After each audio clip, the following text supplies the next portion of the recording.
تو محترم کا ٹو دا پوائنٹ 17 منٹ کا بیان آیا ہے. تو ٹو دا پوائنٹ اتنا لمبا ہے تو آؤٹ آف دا پوائنٹ کتنا لمبا ہوگا پھر آپ خود سوچیں. تو یہ محترم علی مرزا صاحب نے ایسا نہیں ہے کہ امت کو میں اتحاد پیدا کیا ہو, ایک نیا فرقہ بنایا ہے انہوں نے. اتحاد اس طرح نہیں ہوتا جس طرح یہ کر رہے ہیں. کیا اتحاد کا اسٹائل وہ ہے جو مولانا طارق جمیل صاحب کبھی کسی, ہم نے تو کبھی نام بھی نہیں لیا تھا یہ دیوبندی, بریلوی, المہند, المفند, کبھی میں نے زندگی میں کبھی نام نہیں لیا. نہ ان عقیدوں کو ہم نے کبھی ان کے دفاع کی کوشش کی ہے. یہاں تک میں نے بیان کیا کہ ہمارے اصل عقیدے وہ ہیں جو عقیدہ طحاویہ میں لکھے ہیں, اور جب بھی کوئی غیر مسلم اسلام قبول کرتا ہے ہم اس کو وہ بتاتے ہیں ایمان مفصل, ایمان مجمل. میں نے تو اپنی زندگی میں اب تک, حالانکہ میں تو درس نظامی میں نے پڑھا ہے, میں نے المہند المفند کا ہمیں تو پتہ بھی نہیں تھا اس میں کیا لکھا ہوا ہے. یہ قصے پرانے ہو چکے تھے, یہ بحثیں ختم ہو چکی تھی, نئے سرے سے ایک پرانے قصے اٹھا کے امت میں آگ لگا دینا. تو اسلام کے جو بیسک عقائد یا علماء کے جو بیسک عقائد ہیں جس کے بغیر آپ مسلمان نہیں ہو سکتے, وہ بہشتی زیور میں لکھے ہیں, عقیدہ طحاویہ میں لکھے ہیں, ایمان مفصل, ایمان مجمل, جو ہم غیر مسلم کو اسلام قبول کرتے ہوئے جو عقائد پیش کریں. لیکن ہم تو پھر بھی کہہ رہے ہیں ہم اس پہ بھی بات کرنے کے لیے تیار ہیں نا. مسئلہ محترم کی طرف سے, محترم تیار نہیں ہو رہے, ٹھیک ہے نا. پروپیگنڈا یہ ہو رہا ہے کہ مفتی صاحب آ نہیں رہے. تو میں کہتا ہوں 1.5 گھنٹہ المہند پہ بات ہوگی, 1.5 گھنٹہ آپ نے جو قرآن و سنت میں تحریفات کی ہیں اس پہ بات ہوگی. تو میں جب تیار ہوں, آپ کیوں تیار نہیں ہو رہے؟ تو فرار کی نسبت اس کی طرف کی جائے گی جو اپنے آپ کو فیس کرنے کے لیے تیار نہیں ہے. پہلے کبھی مناظرے ہوتے تھے, آج کے دور میں یا آج کے وقت میں آپ کیا سمجھتے ہیں ان مناظروں کی ضرورت ہے یا ان سے کچھ حاصل ہے؟ دیکھیں, مناظروں میں یہ کہنا کہ ہمیشہ فساد ہوتا ہے یہ بھی غلط ہے. مناظروں میں فساد بھی بہت ہوتا ہے, لیکن بعض مناظرے آپ یوٹیوب پہ پڑے ہوئے ہیں ان میں ہار جیت کے فیصلے بھی ہوئے ہیں. مناظرے میں فساد اس وقت ہوتا ہے جب دونوں فریقوں میں سے ایک بھی ہٹ دھرم اور ضدی ہو اور وہ لڑائی کے پروگرام کے لیے بیٹھا ہو. جیسے بعض دفعہ ایسے ہوتا ہے کہ مناظرہ ہو رہا ہے اور جب سامنے والی پارٹی ہارنے لگی اس نے کچھ نہ کچھ الٹے سیدھے گالیاں دینا شروع کر دیں یا کچھ اور سامنے والے کے جذبات کو مجروح کرنا شروع کر دیا. لیکن اگر دونوں طرف لوگ بیٹھے ہوئے ہیں اور مناظرہ میں جو تمام شرائط کا خیال کیا جائے, جیسے ایک صدر ہوتا ہے جو دونوں کو چیک کر رہا ہوتا ہے کون اصول اور ضابطے کو توڑتا ہے, تو پھر یوٹیوب پہ ایسے مناظرے پڑے ہوئے ہیں جن میں ہار جیت کا پراپر فیصلہ ہوا ہے اور لوگوں نے خود کہا کہ بھئی یہ اس کے دلائل مضبوط ہیں, یہ ادھر ادھر کی پھینک رہا ہے یہ, ٹھیک ہے نا. تو یہ جو دعویٰ کیا جاتا ہے نا مناظروں میں ہمیشہ لڑائی ہوتی ہے, یہ بھی غلط ہے.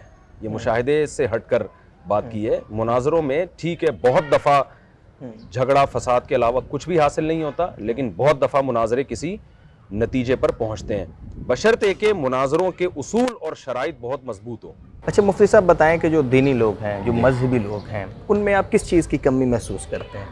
دیکھیں میں چھوٹا آدمی ہوں, ٹھیک ہے نا, جو دینی اور مذہبی لوگ ہیں, لیکن یہ کہ ایک چیز بہت واضح نظر آتی ہے, اس کا تھوڑا سا دینی لوگوں کو خیال کرنا چاہیے. جی جو علماء بتاتے رہتے ہیں ہمیں جی جی کہ اس میں ایک اہم چیز یہ ہے کہ تھوڑا دینی اور مذہبی لوگوں میں جذباتیت کا عنصر تھوڑا سا زیادہ نظر آتا ہے. یعنی گستاخی کے معاملے میں فتویٰ دینے میں آپ دیکھیں کوئی بھی کسی کی زبان سے کوئی لفظ ممبر پہ ایسا نکل جائے. اب ڈاکٹر ذاکر نائک کا جو حشر کیا تھا, ڈاکٹر صاحب نے نبی صلی اللہ علیہ وسلم کے بارے میں کہہ دیا کہ آپ کچھ ایسے الفاظ کہہ دیے تھے, حالانکہ ان کی نیت بھی بری نہیں تھی, فوراً اس پہ گستاخ رسول کا فتویٰ. تو یہ ہمیں نبی کی سیرت میں ایسا نہیں ملتا. تو یہ کوئی عشق مصطفیٰ نہیں ہے کہ آپ لوگوں کی زبان کی لڑکھڑاہٹ کو, ان کی غلطیوں کو پکڑ پکڑ کے آپ ان پہ فتوے لگائیں. کسی بھی شخص کی زندگی دیکھنی پڑتی ہے. نبی صلی اللہ علیہ وسلم نے فرمایا کہ ایک شخص کا اونٹ گم ہو گیا اور جب اسے وہ اونٹ اچانک ملا تو خوشی میں کیا کہتا ہے, اللہ تو میرا بندہ میں تیرا خدا. حالانکہ کہنا یہ چاہیے تھا میں تیرا بندہ تو میرا خدا, لیکن آپ نے فرمایا اخطا من شدت الفرح, خوشی میں بیچارے کی زبان سے غلط لفظ نکل گیا. میں کہتا ہوں یہ ہمارے معاشرے میں ہوتا نا, 20-30 آدمیوں نے اس کے اوپر چڑھ جانا تھا, ٹھیک ہے, تو نے کلمہ کفر کہا ہے.